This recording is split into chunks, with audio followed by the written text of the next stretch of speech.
Bienvenidos y bienvenidas al programa de memoria. Este programa tiene como objetivo la promoción de los derechos humanos, especialmente el derecho a la verdad de las víctimas de graves violaciones a derechos humanos por medio de la memoria histórica. A continuación, presentamos un videoclip que describe cómo surge el programa. El Plan de Gobierno para la Refundación de la Patria y Construcción del Estado Socialista y Democrático 2022 a 2026 de la presidenta Xiomara Castro establece como uno de sus 3 ejes estratégicos los derechos humanos, comprendiendo entre ello el resarcimiento, reconocimiento y reparación integral a las víctimas de terribles asesinatos, desapariciones, encarcelamiento y torturas desde la época de los 80 hasta el golpe de Estado del 2009 y con ello la instauración de la dictadura. El 21 de marzo de 2023, mediante Decreto Ejecutivo PCM 13-2023, se crea el programa Memoria, Verdad, Reparación, Justicia y No Repetición para la Reconciliación y Refundación de Honduras, Memoria y Reparación. Este programa está siendo ejecutado a través de la Secretaría de Estado en el Despacho de Derechos Humanos y tiene la finalidad de promover, garantizar y defender el derecho a la verdad de las víctimas de graves violaciones a los derechos humanos por medio de la memoria histórica. Uno de los componentes del Programa Nacional de Memoria y Reparación es la iniciativa de implementar el programa televisivo con el fin de generar acercamiento con la ciudadanía para la promoción del derecho a la verdad a través de la aplicación de la pedagogía de memoria histórica. Este programa televisivo busca promover el diálogo y la reconciliación entre los diferentes sectores de la sociedad hondureña, sensibilizar acerca de la importancia de los derechos humanos e informar sobre los hechos históricos que han vulnerado derechos humanos, y asegurar que la sociedad avance hacia un futuro más justo y equitativo. Acompáñennos a crear una conciencia crítica en el seno del pueblo, interpretando con visión del proceso de dónde venimos, dónde estamos, qué nos ha costado en la lucha y hacia dónde queremos ir, ubicando los hitos más importantes de la historia y su contexto social y político.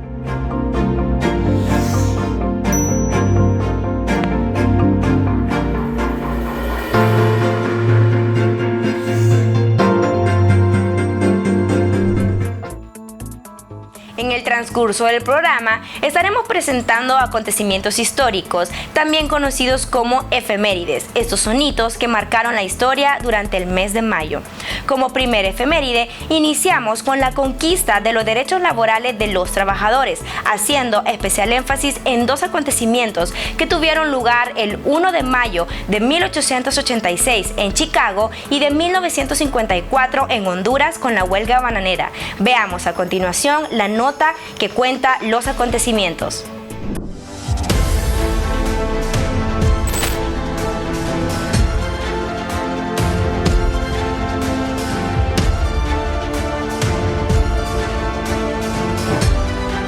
El 1 de mayo, además de conmemorarse el Día Internacional del Trabajo en honor a la histórica huelga suscitada en Chicago en 1886, en Honduras se conmemora también la huelga bananera de 1954, ambas huelgas por la lucha de los derechos laborales. Son eventos separados por 68 años de diferencia y ocurridos en países distintos, pero unidos con un mismo fin: los derechos y mejoras laborales. El 1 de mayo de 1886 se conmemora el Día Internacional de los Trabajadores en memoria a los mártires de Chicago, también conocidos como héroes de Chicago: Michael Schwab, Louis Ling, Adolf Fischer, Samuel Fielden, Albert Ehre, Parsons, Jesús Auguste Spies, Oscar Neve y George Engel, todos sindicalistas y organizadores de los movimientos obreros de esa época y que fueron ejecutados por su lucha. Su principal demanda fue la reducción de la jornada de trabajo a 8 horas, el incremento de salarios, el reconocimiento de las organizaciones sindicales y los derechos de la mujer, así como la prohibición del trabajo realizado por niños. Los obreros comenzaron una manifestación de forma pacífica, misma que terminó en un paro general, llegando ellos a ser despedidos. Como consecuencia, comenzaron un mitin, que fue reprimido, con resultado de varios muertos y heridos. La lucha se fue polarizando y agudizando. Las manifestaciones subsiguientes fueron reprimidas y ello desembocó en persecuciones que terminaron en un juicio hacia los sindicalistas principales, quienes fueron condenados a muerte. El fruto de esta lucha reivindicativa fue el reconocimiento de los derechos laborales que hoy goza la población. Todo esto dio origen al Día Internacional de los Trabajadores, que se conmemora el 1 de mayo de cada año.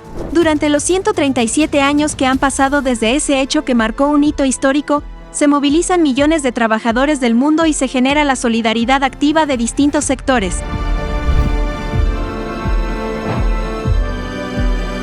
La huelga bananera de 1954 fue un acontecimiento histórico y un conflicto laboral que movilizó centenares de obreros agrícolas en las compañías bananeras establecidas en la costa norte de Honduras. La United Fruit Company y la Standard Fruit Company, compañías transnacionales instaladas en la zona norte, sometían a sus trabajadores a trabajos excesivos y en condiciones laborales injustas. Esta situación llevó a los obreros a exigir sus derechos laborales. Al no tener respuesta, los trabajadores fueron paralizando las empresas, industrias y comercios. Así comenzó la huelga general. Como consecuencia de esta huelga, los trabajadores organizaron el Comité Central de la Huelga, que presentó a las autoridades bananeras un pliego de peticiones de 30 puntos. Entre ellos, el aumento salarial de 50%, mejora de los servicios hospitalarios, vacaciones de 15 días pagadas cada año, bonificaciones en junio y diciembre, viviendas higiénicas, entre otros.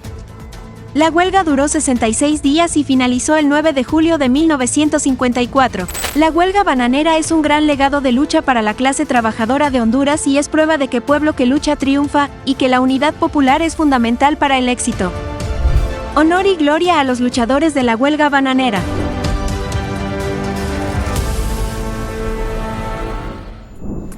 Otro acontecimiento histórico tuvo lugar el 18 de mayo de 1895, fecha en que se conmemora el nacimiento de Sandino, un revolucionario nicaragüense que luchó contra el imperio norteamericano en su país. Veamos a continuación el videoclip que detalla este acontecimiento histórico.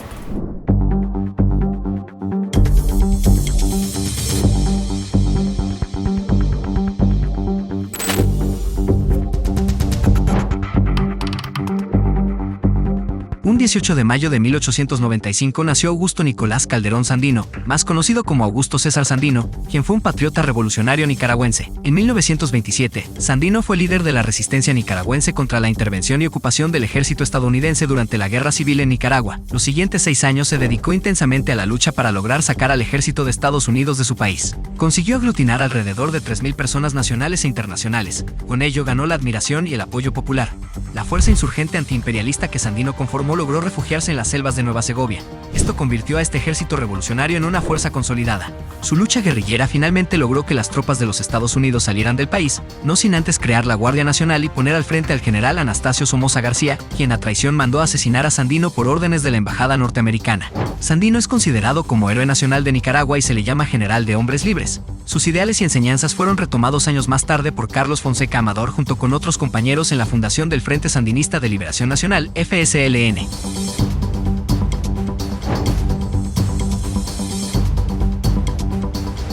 La importancia de recordar y conmemorar estas fechas es que mantiene viva la memoria histórica de todas las resistencias y luchas antiimperialistas.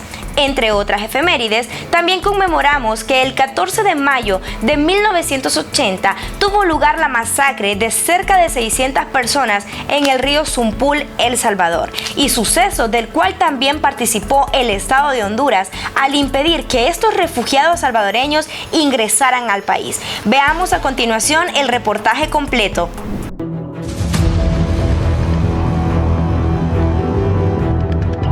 El 14 de mayo de 1980, cerca de 600 personas, entre ellas niñas, niños, mujeres y adultos mayores, fueron masacradas en Ojos de Agua, Chalatenango, El Salvador. Días previos al crimen, cientos de personas de varios poblados se habían concentrado en el caserío Las Aradas de Ojos de Agua huyendo de la represión del ejército salvadoreño en la zona. Al intentar cruzar el río Zumpul fronterizo con Honduras, en aras de buscar refugio, fueron ejecutados por diferentes unidades del Ejército, Fuerza Aérea, Guardia Nacional y el grupo paramilitar de la Organización Democrática Nacionalista Orden, con la colaboración del ejército hondureño. Esta masacre tuvo lugar en el contexto de la Guerra Civil salvadoreña como una ofensiva lanzada por el régimen para desarticular las actividades del Frente Farabundo Martí para la Liberación Nacional, FMLN, causando así el desplazamiento de los que fueron masacrados por las fuerzas salvadoreñas. Lamentablemente, las fuerzas militares de Honduras impidieron que los refugiados ingresaran al país, por lo que se considera a Honduras como parte de la estrategia contrainsurgente impulsada por el imperialismo norteamericano. En ese sentido, jugó un papel de contención y colaboración en este acontecimiento de violación a los derechos humanos de la población salvadoreña, considerado como delito de lesa humanidad. Tanto El Salvador como Honduras negaron su responsabilidad por el incidente, hasta que en 1993 la Comisión de la Verdad de El Salvador, producto de los acuerdos de paz suscritos en enero de 1992, describió el incidente como una grave violación del derecho internacional.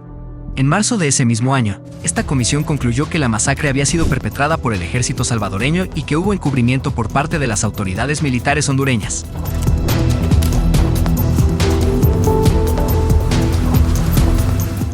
Les invitamos a seguir sintonizando el programa de Memoria. Volvemos con más después de pausa comercial.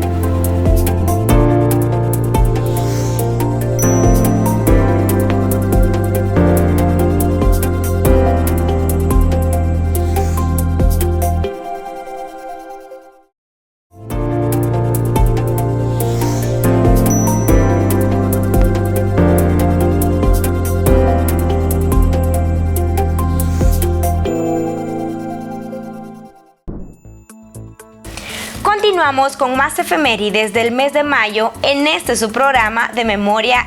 Otro hito importante a destacar fue lo ocurrido el 17 de mayo de 1990, cuando la Organización Mundial de la Salud declaró que la orientación sexual no es una enfermedad mental. Esta fecha se celebra desde el año 2004, cuando la Organización de las Naciones Unidas declaró el 17 de mayo como el Día Internacional contra la Homo, Lesbo, Trans, Bifobia. Veamos a continuación el relato de los acontecimientos.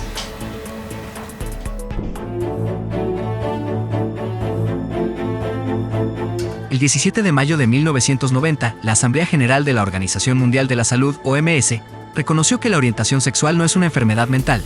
Esto debido a que en 1979, la Asociación Psiquiátrica Americana (APA) eliminó de su manual de procedimientos a la homosexualidad como una enfermedad psiquiátrica. Este día se celebra desde el año 2004, cuando la Organización de las Naciones Unidas, ONU, declaró el 17 de mayo como el Día Internacional contra la Homofobia, la Transfobia y la Bifobia. El objetivo de esta fecha conmemorativa es visibilizar y concientizar sobre las situaciones de violencia que padecen las personas de la comunidad LGBTI+. A nivel mundial, las personas son discriminadas por su orientación sexual, identidad y expresión de género, situación que da lugar a diferentes tipos de violencias y desigualdades sociales, culturales y estructurales que les impiden el pleno goce de sus derechos. Un caso de discriminación y violación de derechos en Honduras tuvo lugar el 6 de mayo de 2012, cuando Eric Martínez, periodista crítico del golpe de Estado, integrante del Frente Nacional de Resistencia Popular, vocero de la organización Kulkulkan, fundador del Movimiento de Diversidad en Resistencia y el primer precandidato a diputado abiertamente posicionado como representante de la comunidad LGTBI+, fue torturado y asesinado por asfixia, según medicina forense. Su cuerpo fue encontrado en las afueras de la ciudad de Tegucigalpa el 7 de mayo de 2012. Este y otros casos suscitados a lo largo de la historia reciente de Honduras son una muestra de cómo el golpe de Estado fue un detonante que potenció la violencia y violación a derechos humanos de esta comunidad. En nombre del Estado de Honduras y como Presidenta de la República, declaro que se asume la responsabilidad internacional de este vil crimen cometido en contra de Vicky Hernández y su familia como una flagrante violación a los derechos humanos. Solicitamos públicamente el perdón por este terrible hecho. El 9 de mayo de 2022, en un acto histórico, la presidenta Xiomara Castro reconoció la responsabilidad internacional del país por el asesinato de la activista de derechos humanos e integrante de la comunidad LGBTI+, Vicky Hernández, hecho suscitado en el marco del golpe de Estado del 2009 y sentenciado en 2021 por la Corte Interamericana de Derechos Humanos.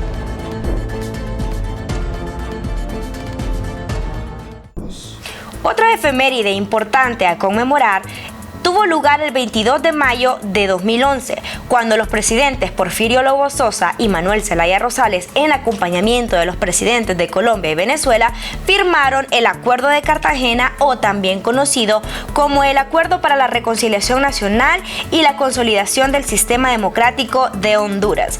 Tras la firma de este acuerdo, el 29 de mayo de ese mismo año hizo su entrada el presidente Manuel Zelaya Rosales a Honduras, acompañado de exfuncionarios y compatriotas que habían permanecido en el exilio.